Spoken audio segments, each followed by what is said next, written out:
शुरुआत में इस ब्रह्मांड में केवल अंधकार था।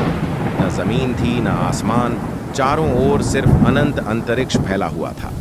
तारों के बीच गैस और धूल के विशाल बादल घूम रहे थे। धीरे धीरे ये गैस और धूल एक जगह इकट्ठा होने लगे। भयानक दबाव और तेज गर्मी पैदा हुई और उसी से जन्म हुआ एक जलते हुए गोले का। यही थी पृथ्वी की पहली अवस्था। उस समय पृथ्वी आग का एक गोला थी। हर तरफ उबलता हुआ लावा, ज्वालामुखियों के विस्फोट और आकाश में लगातार बिजली कड़क रही थी।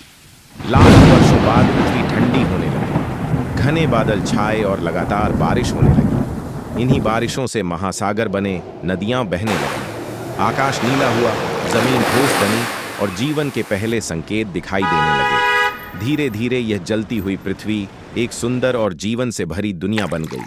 आज वही पृथ्वी हमारा घर है, जीवन देने वाली, सबको संभालने वाली।